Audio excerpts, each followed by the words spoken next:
நமது ஜெபம் டிவியில் மறுரூப நேரம். நமக்காக நம்முடைய ஆண்டவராகிய இயேசு பிதாவின் வலது பார்சத்தில் நின்று நமக்காக வேண்டுதல் செய்து கொண்டிருக்கிறார். So let me encourage you. You are not alone.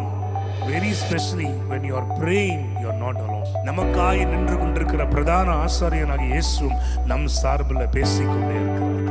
Highway Tabernacle Ministries presents Transformation Time every Thursday at 7:30 p.m. Don't miss it on Jebam TV. சரி, எல்லாரும் சேர்ந்து வாசிக்கலாம். முதல் வசனத்திலிருந்து. எனக்கு இறங்கும் தேவனே, எனக்கு இறங்கும். உம்மை என் ஆத்துமா அண்டிக் கொள்ளுகிறது. விக்கினங்கள் கடந்து போகும் மட்டும் உமது செட்டைகளின் நிழலிலே வந்து அடைவேன். எனக்காக யாவையும் செய்து முடிக்க போகிற தேவனாகிய உன்னதமான தேவனை நோக்கி கூப்பிடுவேன். என்னை விழுங்க பார்க்கிறவன் என்னை நிந்திக்கையில் அவர் பரலோகத்திலிருந்து ஒத்தாசை அனுப்பி என்னை ரட்சிப்பார். தேவன் தமது கிருபையையும் தமது சத்தியத்தையும் அனுப்புவார். என் ஆத்துமா சிங்கங்களின் நடுவில் இருக்கிறது.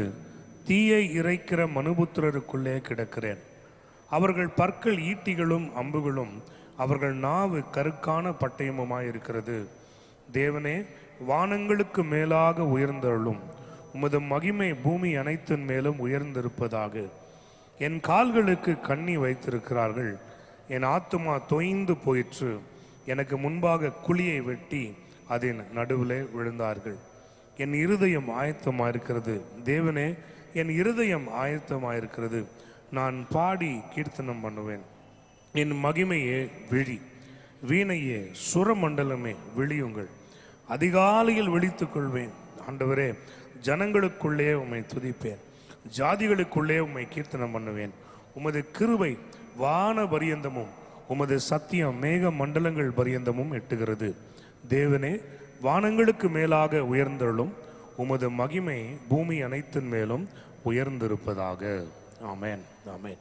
சரி, இந்த சங்கீதத்திற்கு ஒரு முன்னுரை மாதிரி ஒரு வசனம் எழுதப்பட்டிருக்கிறது, ஒரு வாக்கியம். அதை நம்ம ஒரு விஷயம் சேர்ந்து பார்க்கலாம். அது போடு ஃபஸ்ட்டு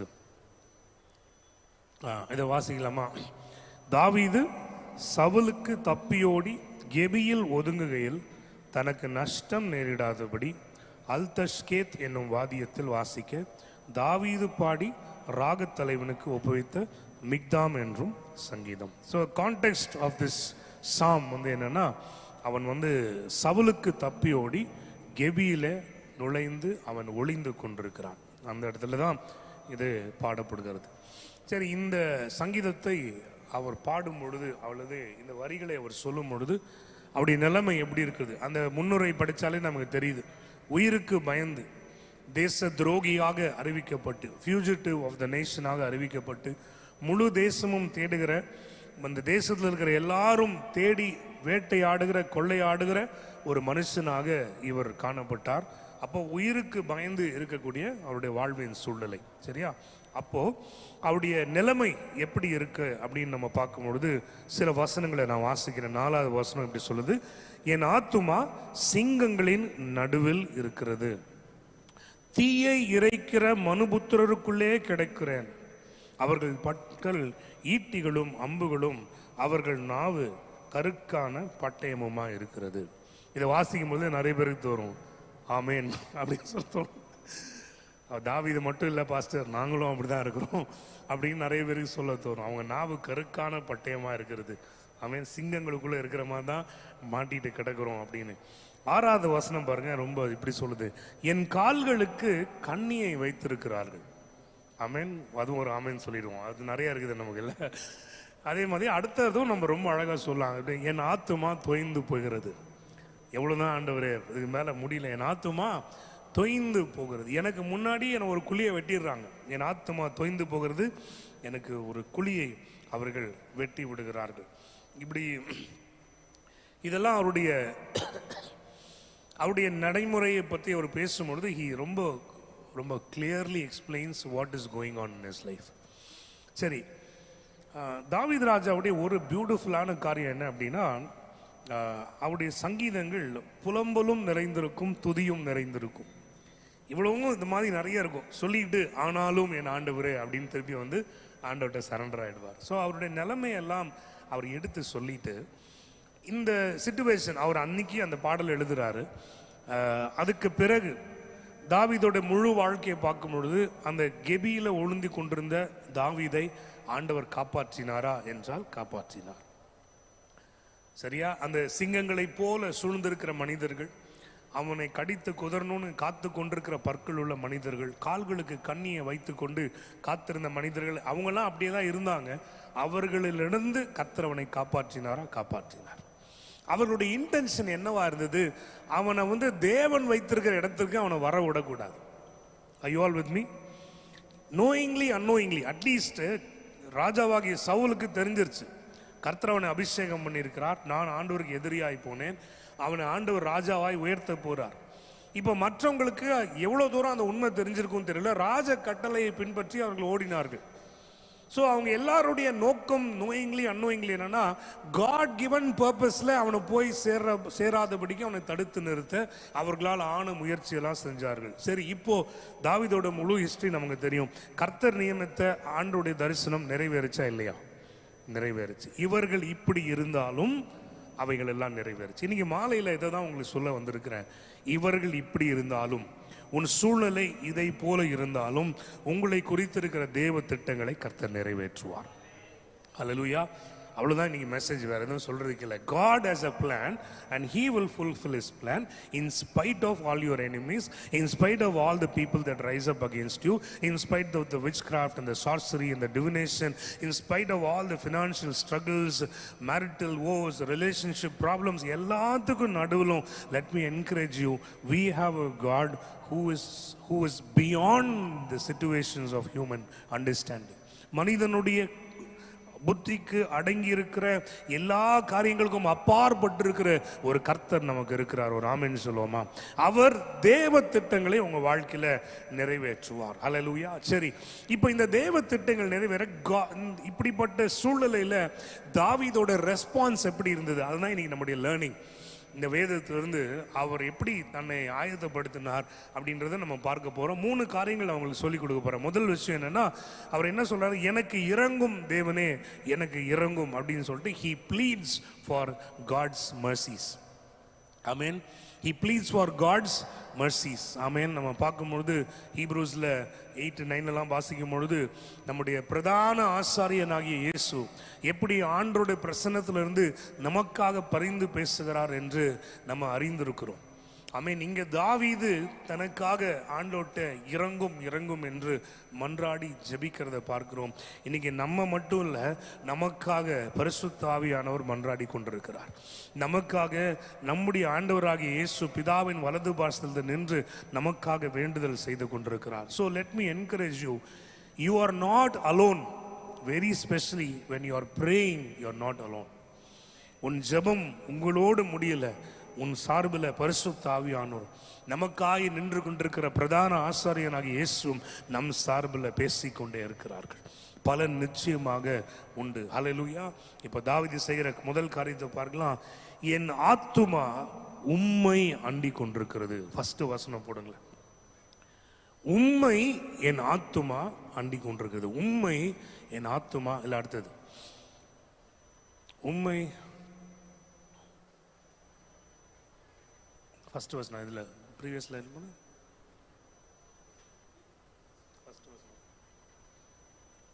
உம்மை என் ஆத்துமா அண்டி கொண்டிருக்கிறது. For my soul trusts in you. Okay,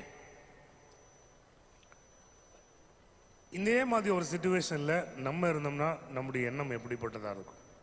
through out the word of God இப்படிப்பட்ட நெருக்கமான சூழ்நிலைகளை சந்திக்கிற நிறைய பேரை பார்க்கிறோம்.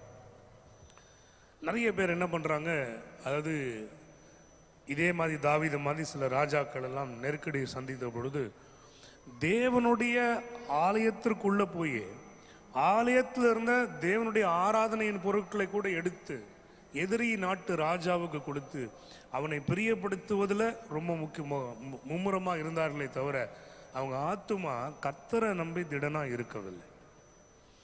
நிறைய கிங்ஸ் பார்க்குறோம், நிறைய மனிதர்களை பார்க்குறோம். நம்ம வாழ்க்கையில் நம்ம நிறைய மனிதர்களை சந்திக்கிறோம். நம்ம வாழ்க்கையில் நம்ம நிறையா கடந்து வந்திருக்கிறோம். என்னன்னா நிறைய நேரம் ஆண்டவருடைய பிள்ளைகள் ஜெபிக்கிறோம், வேதம் வாசிக்கிறோம்னு சொன்னால் கூட நம்ம ஆத்துமா கர்த்தரையே அண்டி கொண்டிருக்கிறதா அப்படின்ற ஒரு கேள்விக்கு நமக்கு பதில் இன்னைக்கு நம்ம பேசி ஆகணும். We have to answer to a question that rises in our hearts. நம்ம ஆண்டவரை மட்டுமே அண்டி கொண்டிருக்கிறோமா? My soul trust in you. இன்னும் அதிகமாக ஆண்டவர்கிட்டயே. அதாவது இப்படி ஒரு ஒரு ஒரு ஒரு டிஸ்கஷன் நடக்கும்போது இப்படி ஒரு வார்த்தை கேட்டேன். சுத்தமாக எனக்கு இதுக்கு மேலே விசுவாசமே இல்லை, அடுத்த ஸ்டெப் எடுத்து வைக்க பலனே இல்லை அப்படின்றப்போ நான் என்ன பண்ணணும்? அப்போது அந்த கேள்வி கேட்கப்பட்ட அந்த ஊழியர் சொன்னார், உன்கிட்ட இருக்க மிச்ச மீதி பலனெல்லாம் சேர்த்து, உன்கிட்ட இருக்கிற மிச்ச மீதி விசுவாசத்தெல்லாம் கொஞ்சம் சேர்த்து ஒரு அரை ஸ்டெப்பாவது எடுத்து வைக்க ட்ரை பண்ணு. அந்த பலனெல்லாம் பயன்படுத்தி இருக்கிற கொஞ்சம் விசுவாசத்தை பயன்படுத்தி கொஞ்சம் உறுதியாக இருக்க ட்ரை பண்ணு. You don't have to shake the whole world, but just hold on to that little faith that you have. ஆண்டவர் அதுதான் கேட்குறார். இன்னைக்கு நம்ம ஆண்டவரையே அண்டி கொண்டிருக்கிறோமா? Let me encourage you. நிறையா வாழ்க்கையில் when we go through the life journey, there will be so many situations when you stand alone, when you stand helpless, உதவியற்றவர்களாய், தனிமைப்படுத்தப்பட்டவர்களாய், உதாசீனப்படுத்தப்பட்டவர்களாய். யாராவது உங்களுக்கு உதவி செய்யணும்னு நினச்சா கூட அவங்க உதவி கூட செய்ய முடியாத நிர்பந்தங்களில் நீங்கள் வந்து நிற்கக்கூடும்.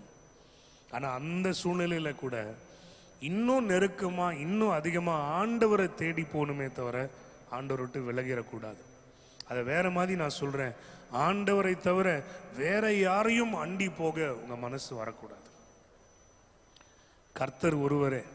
தாவீது அதான் சொல்றாரு. அப்போ how did God David over கம்னா வேற ஒன்றும் இல்லை. அவர் சொல்றாரு, என் ஆத்துமா உண்மையே நம்பியிருக்கும்.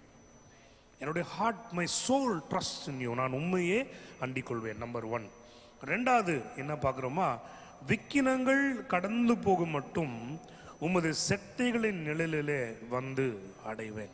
விக்கினங்கள் கடந்து போகும் மட்டும். ஆமென். சில நேரங்களில் நமக்கு தெரியுது ஒரு சிச்சுவேஷன், இந்த முதல் சொன்ன வார்த்தையோட எக்ஸ்டென்ஷன் தான் இது. till all your troubles are over, the more you are found in the presence of God, the more security you have. அவர் சொல்றார், விக்கினங்கள்லாம் கடந்து போகட்டும். அப்போ அவர் சொல்றது என்னன்னா, நான் அந்த கெபியில் ஒளிந்திருக்கிறேன், வெளியே எதிரிகள் சுத்திட்டு இருக்காங்க. இந்த கெபி என்னுடைய செக்யூரிட்டி அல்ல, உம்முடைய நிழல் தான் என்னுடைய செக்யூரிட்டி. உம்முடைய சிறகின் நிழலிலே நான் வந்து ஒளிந்து கொள்கிறேன், விக்கினங்கள் கடந்து போகும் மட்டும். எனக்கு தெரிஞ்ச ஒரு ஊழியக்காரம்மா, அவங்க வந்து வியாதியாக இருந்தாங்க. அதாவது ஒரு இனம் புரியாத ஒரு சிக்னஸ், பயங்கர ஃபீவர், பயங்கர பாடி பெயின். அது வந்து வைரல் மாதிரி இல்லை, எல்லாருக்கும் வர மாதிரி இல்லை, திடீர்னு ஒரு சிக்னஸ், என்னன்னு தெரியல. பட் அவங்க அப்புறமா ஷீ ஃபவுண்ட் அவுட், ஊழியத்துக்கு எங்கேயோ போயிட்டு வந்து சம்திங் ஹேப்பன் என்னமோ அப்படி தான் சொல்லிட்டு இருந்தாங்க. ஒரு நாள் பேசிட்டு இருக்கும்போது அவங்க சொன்னாங்க, வேதத்தில் இப்படி சொல்லுது, 10 நாளளவும் வியாதி இருந்தது அப்படின்ற மாதிரி ஒரு வசனம், எனக்கு இன்னும் ரெஃபரன்ஸ் தெரியல. அது மாதிரி எடுத்து காமிச்சிட்டு அவங்க சொன்னாங்க, இந்த 10 நாளும் நான் ஆண்டோட சமூகத்தில் விழுந்து கிடக்க போகிறேன். இந்த வேத வசனத்தின்படி அந்த 10 நாள் தான் அதுக்கு பலன், அதை தாண்டி அதை எனக்கு மேலே பேலன்ஸ் செய்ய முடியாது அப்படின்னு ஒரு வைராக்கியம் அவங்களுக்குள்ள. உண்மையாகவே அந்த 10 நாள் ஆண்டவரையே சார்ந்து ஆண்டவரே பிடித்து உட்காந்துருந்தாங்க. அதை தாண்டி எழும்பி வர கர்த்தர் அவங்களுக்கு உதவி செய்தார். நான் எதுக்கு சொல்கிறேன் அப்படின்னா, it is better to be in the presence of God than to be found elsewhere. ஸ்பெஷலாக சொல்கிறேன், விக்கினங்களின் நேரங்களிலே, தனிமையின் நேரங்கள், போராட்டத்தின் நேரங்கள், இழப்புகளின் நேரங்கள், வருத்தத்தின் நேரங்கள், அதாவது சில நேரம் என்ன செய்யறதுனே தெரியாமல் உட்காந்துருப்பீங்க பார்த்தீங்களா, எந்த பக்கம் திரும்புறதுன்னு ஐடியாவே இல்லாமல் இருக்கும். அப்படிப்பட்ட நேரத்தில் கூட அவருடைய பிரசன்னத்தில் உட்கார்ந்து சொல்லுங்கள், உங்கள் செட்டை நிழல் தான் என்னுடைய அடைக்கலம், நான் இந்த இடத்தை விட்டு போக மாட்டேன் ஆண்டவரே. ஹல்லேலூயா. ஸோ ஃபஸ்ட்டு சொன்னது seeking the lord more and more and trusting him. ரெண்டாவது சொல்லுது being with him at all times. விக்கினங்கள் கடந்து போக மட்டும், மெயினாக இந்த பிரச்சனை சால்வ் ஆகிற வரைக்கும், இந்த சூழ்நிலை மாறுற வரைக்கும். ஹல்லேலூயா. அதுக்காக ஆண்டோட பிரசன்னத்தை விட்டு போக போறல, அவர் பேஷன், அவர் கமிட்மெண்ட் எல்லாமே இன்னும் அதிகமாக ஆண்டோட பிரசன்னத்தில். ஏன்னா நெருக்கப்படுகிற நேரத்தில் தான் நம்ம உடஞ்சு போகிறது ஈஸி. கர்த்தரை விட்டு பின்வாங்கி போகிறது ஈஸி. ஆனால் நம்ம அதை அப்படியே ஆப்போசிட்டாக நடக்கணும். இவன் துரத்தப்படுகையில், அவன் உயிர் வேட்டையாடப்படுகையில் அவர் சொல்கிறாரு, உங்கள் செட்டை நிழலில் நான் வந்து அடைக்கலமாக இருப்பேன். விக்கினங்கள் கடந்து போகிற வரைக்கும் நான் இங்கே தான் ஆண்டு போகிறேன். அல்லேலூயா. ஸோ ரெண்டாவது, be in the presence of God. Intentionally be in the presence of God. இன்டென்ஸாக உங்களை ஊற்றி கர்த்தருடைய பிரசனத்தில் உட்கார்ந்து பாருங்க. நான் சொல்கிறேன், தாவீதை விடுவித்த கர்த்தர் நம்மையும் விடுவிப்பார். ஹல்லேலூயா, ஆமென். அடுத்தது ரெண்டாவது வசனத்தை எப்படி வாசிக்கிறோம்? நான் உன்னதமான தேவனை நோக்கி கூப்பிடுவேன். மூணாவது தாவீது செஞ்ச ஒரு காரியம், நான் உண்மை அதிகமாய் தேடுவேன், உங்கள் பிரசனத்தில் நான் நிலைத்திருப்பேன். மூணாவது அவர் சொல்றது, நான் உன்னதமான தேவனை நோக்கி கூப்பிடுவேன். அந்த நோக்கி கூப்பிடுவேன் அவர் சொல்றதுக்கு முன்னாடி அவர் ஏன் அதை செய்கிறார் அப்படின்றதுக்கு ஒரு வார்த்தையை சொல்றாரு. எனக்காக யாவையும் செய்து முடிக்க போகிற உன்னதமான தேவனை நான் நோக்கி கூப்பிடுவேன். புதிய ஏற்பாட்டு விசுவாசிகளுக்கு தாவீதோட விசுவாசத்துலேருந்து ஒரு என்னது அந்த டு த பவர் ஆஃப் 2 போடுவோம்ல, அந்த மாதிரி ஏன்னா எக்ஸ்போனென்ஷியலான ஒரு பிளெஸ்ஸிங் இருக்குது. என்னன்னா அங்கே தாவீதுக்கு கர்த்தர் செய்து முடிக்க போகிறார், ஆனால் இயேசு கிறிஸ்துவின் மூலமாக நமக்கு எல்லாம் செய்து முடித்து விட்டார். ஒரு ஆமென் சொல்லுவோம். அப்போ அவர் சொல்கிறார், நான் உன்னதமான தேவனை நான் நோக்கி கூப்பிடுறேன். ஏன் கூப்பிடுறேன்னா அவர் எனக்காக ஏற்கனவே எல்லாம் செய்து முடித்து ஆயத்தமாக்கி வச்சிருக்கார். டேவிடோட விசுவாசம். நம்ம சொல்கிறோம், எனக்காக எல்லாவற்றையும் செய்து முடித்து விட்ட உன்னதமான தேவனை நான் நோக்கி கூப்பிடுவேன். திரும்ப திரும்ப சொல்கிறேன், இந்த இயர் ஆரம்பித்ததுலேருந்து God is expecting our prayers. Hallelujah. இன்னும் கொஞ்சம் சீரியஸ் அதான் சொல்கிறேன், எந்த விதமான முன்னேற்றத்திற்கான அறிகுறிகள் இல்லை என்றாலும், even though you don't feel or see any kind of progress for the prayers that you are praying, in spite of that, அப்பவும் ஆண்டவரை விசுவாசிப்பீங்களா? will you still pray? will you still pray without ceasing? will you carry the same faith when you pray? அதுதான் ஆண்டவர் கேட்கிறாரு. ஹல்லேலூயா. நீ ஜெபிப்பேன், நான் ஆண்டவர் ஆகிய தேவனை நான் நோக்கி கூப்பிடுவேன். மூணாவது இந்த சொல்கிறேன், எந்த காரியத்துக்கு வந்து சோர்ந்து போகாதீங்க, உங்கள் ஜெபத்தில் சோர்ந்து போகாதீங்க. இவ்வளோ தூரம் ஜெபிக்கிறோமே, இவ்வளோ தூரம் காத்திருக்கிறோமே, நடக்கலையே நடக்கலையே நடக்கலையே அப்படின்னு நீங்கள் சோர்ந்து போகாதீங்க. ஆண்டவர் உங்களை நடத்த வேண்டிய விதத்தில் நடத்துவார். ஹல்லேலூயா. உன் ஜெபங்களுக்கு ஏற்ற நேரத்தில் ஆண்டவர் பதிலை கொண்டு வருவார். இங்கே தாவீது தான் சொல்கிறாரு, நான் கர்த்தரை நோக்கி கூப்பிடுவேன். அந்த ஒரு போர்ஷனை மறந்துடாதீங்க. No matter what you are, where you are, how much struggle you are going through, கர்த்தரை நோக்கி கூப்பிட உங்கள் இருதயத்தை ஆண்டவர் பக்கமாக உயர்த்துங்க. ஹல்லேலூயா. இப்போ நிறைய சொல்லிட்டே போகலாம். இந்த 3 காரியத்தோட முடிக்கிறேன். இந்த 3 காரியம் டேவிடோட லைஃப்பில் தான் நம்ம கற்றுக்கொள்கிறோம். ஆமென். ஒன்று வந்து அவரையே இன்னும் அதிகமாக அண்டிக் கொள்வது, seeking him more, finding him more, soul அவரையே ட்ரஸ்ட் பண்ணி அவரையே தேடணும். ரெண்டாவது, அவர் இடத்துலையே தங்கி இருக்க வேண்டும். Be in the presence of God. அப்படியே செட்டையின் நிழலில் இருங்க. இந்த சூழ்நிலையா, அந்த சூழ்நிலை மாறுற வரைக்கும் ஒரு ஜெப வாழ்வை போடுங்க. ஹல்லேலூயா. சில பேர் சில டிசிப்ளின்குள்ளே வருவாங்க. அதிகாலையில் எந்திரிச்சு ஜெபிப்பேன்.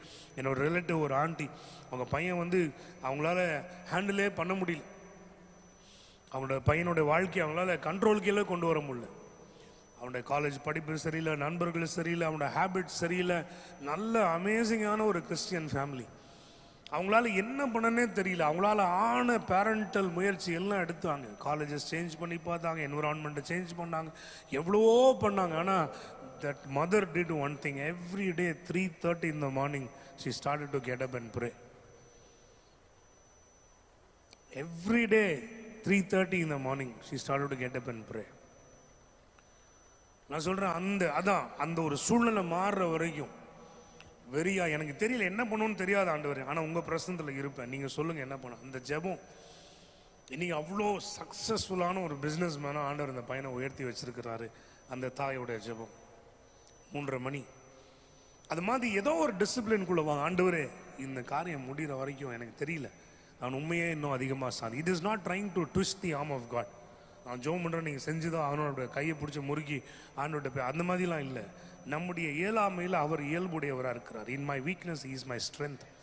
ஹல்லேலூயா. I don't have a way, he is the way. புரியுதுல்ல? Everything before me is like a Jericho wall. He speaks a word and Jericho walls falls.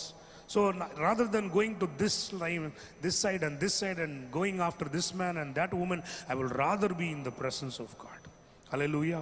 அந்த ஒரு வாஞ்சையோட, this is my discipline, இந்த காரியம் மாற நான் உம்மிடத்தில் இப்படி வந்து வாஞ்சையாய் காத்திருப்பேன், அப்படி வந்து உட்கார்ந்து பாருங்க. அப்போது இதெல்லாம் நம்ம செய்யும் பொழுது ஒரு பியூட்டிஃபுல்லான வேர்டு.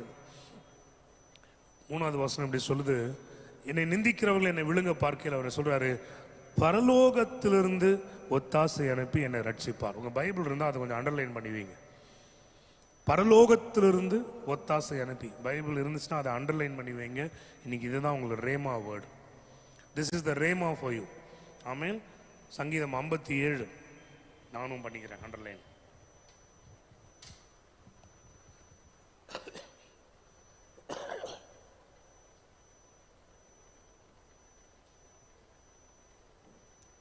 பரலோகத்திலிருந்து ஒத்தாசை அனுப்பி கர்த்தர் ரட்சிப்பா. எத்தனை பேர் விசுவாசிக்கிறீங்க? எத்தனை பேர் விசுவாசிங்க? சத்தமா ஒரு ஆமென் சொல்லுங்க. அல்லேலூயா. அப்ப நம்ம ஆண்டவரையே நம்பி கொண்டிருந்தோம்னா நம்முடைய ஒத்தாசை பர்வதத்திலிருந்து வரும், நம்முடைய ஒத்தாசை பரலோகத்திலிருந்து வரும், கர்த்தரிடத்திலிருந்து வரும். ஒரு ஆமென் சொல்லுங்கள். அல்லேலூயா. வானத்தையும் பூமியும் படைத்த கர்த்தரிடத்திலிருந்து எனக்கு ஒத்தாசை வரும். அல்லேலூயா. என் கண்களை ஏறிட்டு பார்க்கிறேன், எனக்கு ஒத்தாசை வரும். பர்வதங்களுக்கு நேராக என் கண்களை ஏறெடுக்கிறேன். வானத்தையும் பூமியும் படைத்த கர்த்தரிடத்தில் எனக்கு ஒத்தாசை வரும். அல்லேலூயா. My help does not come from the mountain. கவனிங்க. My help does not come from the mountain. My help comes from the Lord who is the maker of the mountain. அல்லேலூயா. எனக்கு ரிசோர்ஸஸை சோர்ஸ் ஆகி ஆண்டவர் எழுப்புவார். எத்தனை பேருக்கு புரியுது நான் சொல்றேன்? அல்லேலூயா. ஆண்டவர் தான் என்னுடைய சோர்ஸ். எனக்கு ரிசோர்ஸஸை கர்த்தர் எழுப்புவார், எனக்கு ஒத்தாசை கர்த்தர் அனுப்புவார். எத்தனை பேர் வைராக்கியமா நம்புறீங்க இன்னைக்கு? அல்லேலூயா. இன்னைக்கு நான் சொல்றேன், இன்னைக்கு என்ன காரணம், எந்த காரியம் உங்கள் இருதயத்தை பிழிந்து கொண்டிருக்கிறதோ, எந்த காரியம் தூங்கா இரவுகளில் உங்களை விழிக்க செய்து கொண்டிருக்கிறது, எதை நினைத்து திடுக்கிட்டு எழுகிறீங்களோ அப்பொழுதெல்லாம் கர்த்தருடைய நாமத்தை சொல்லி, இன்னைக்கு அதான் பாடிட்டே இருந்தோம், அவ்வளோ நேரம் வர்ஷிப் பண்ணோம், இந்த நேம் ஆஃப் ஜீசஸ். அல்லேலூயா. அந்த இயேசுவின் நாமம் சொல்றேன், அவர் பரலோகத்திலிருந்து ஒத்தாசை அனுப்பி உங்களை ரட்சிப்பார். அந்த ஒத்தாசை எப்படிப்பட்டதா இருக்கும்னு அதையும் சொல்றாரு, தம் கிருபையையும் தம்முடைய சத்தியத்தையும் ஆண்டவர் அனுப்புவார். அல்லேலூயா. நான் சொல்றேன், நமக்கு கிருபை மட்டும்தான் எல்லாமே. அல்லேலூயா. நம்ம டிசர்விங்கா இருக்க மாட்டோம். மேபி we சொதப்பிஃபைடு இன் many areas. அல்லேலூயா. நம்ம நிறைய விஷயங்களில் ஃபூலிஷ் டிசிஷன்ஸ், இமோஷனலான காரியங்களால சொதப்பி வச்சிருக்கலாம் லைஃபே. ஆனால் சொல்கிறேன், நமக்கு அவருடைய கிருபை போதுமானது. அவர் கிருபையை அனுப்புவார், ஒத்தாசை அனுப்புவார், தம்முடைய சத்தியத்தை அனுப்புவார், நம்மை ஆண்டவர் ரட்சிப்பார். ஒரு ஆமீன் சொல்லுங்க பார்க்கலாம். இன்னைக்கு என்ன சிச்சுவேஷனில் இருக்கீங்களோ கர்த்தர் அறிவார். கர்த்தர் உங்களை ரட்சிக்கிறார், ரட்சிக்க போகிறார் இல்லை, அவர் ரட்சிக்கிறார். இப்போவே ப்ராசஸ் நடந்துட்டு இருக்குது. பரலோகத்திலேருந்து ஒத்தாசை வருது. இன்னிலேருந்து நான் சொல்கிறேன், ஏதாவது இன்னைக்கு ரேமா வேர்டு இதுதான், அவர் பரலோகத்திலேருந்து ஒத்தாசை அனுப்பி உங்களை ரட்சிக்கிறார். ஆனால் ஆண்டவர், நம்முடைய ஊழியக்காரனா அவங்களை பார்த்து சொல்கிறேன், if there is something that is bothering, if you are in a situation, if there is something needs to change, you don't know what to do about it, you are so confused, you are let in the darkness, let me encourage you, go on a prayer mode. Hallelujah. Do something, take a commitment. இப்படி நான் ஜெபிப்பேன். எவ்வளோ நேரம் உங்கள் பிரசனத்தில் நான் விழுந்து கிடக்கிறேன். எவ்வளோ அடிபட்டு காயப்பட்டு இருந்தாலும் நான் உங்கள் பிரசனத்திலே விழுந்து கிடக்கிறேன். எனக்கு வேறு வழி இல்லை, எனக்கு நீங்கள் மட்டும்தான் வழி. ஆண்டவர்கிட்ட வந்து நில்லுங்க. பரலோகத்திலிருந்து அவர் உங்களை ரட்சிப்பார். கண்களை மூடி நம்ம ஜெபிப்போம். ஆண்டவரே, இன்னைக்கு நீங்கள் பேசின இந்த ரேமா வேர்டுக்காக நன்றி. அல்லேலூயா. இன்னைக்கு நீங்கள் பேசின இந்த ரேமா வார்த்தைகளுக்காக ஆவியானவரே உமக்கு நன்றி நன்றி என்று நன்றி செலுத்துகிறோம். அல்லேலூயா. பரலோகத்திலிருந்து அவர்களை ரட்சிப்பார். அருமையான பிள்ளையே, ஆண்டவர் உங்களுடைய ஜெபங்களை அவர் மறக்கவில்லை. அருமையான கர்த்தருடைய பிள்ளைகளே, அவர் உங்களுடைய ஜெபங்களை மறக்கவில்லை. அருமையான கர்த்தருடைய பிள்ளைகளே, உங்களை அவர் மறக்கவில்லை. சிங்கங்களைப் போல பற்களை உடைய மனிதர்கள் உங்களை சூழ்ந்து கொண்டிருந்தாலும், உங்க கால்களை அநேகர் இடர பண்ணும்படி எழும்பினாலும், தங்களுடைய கண்ணிகளிலே நீங்கள் அகப்பட வேண்டும் என்று ஆவலோடு காத்து நின்று உங்களுக்கு விரோதமாக எழும்பினாலும், கர்த்தருடைய ஊழியனாய் இருந்து உங்களை பார்த்து சொல்றேன், ஆண்டவர் உங்களை கைவிடுவதில்லை. பரலோகத்திலிருந்து ஒத்தாசையை அனுப்பி உங்களை அவர் ரட்சிப்பார். இயேசுவே, வாய்களை திறந்து நன்றி செலுத்தி ஜெபம் பண்ணுங்க. இந்த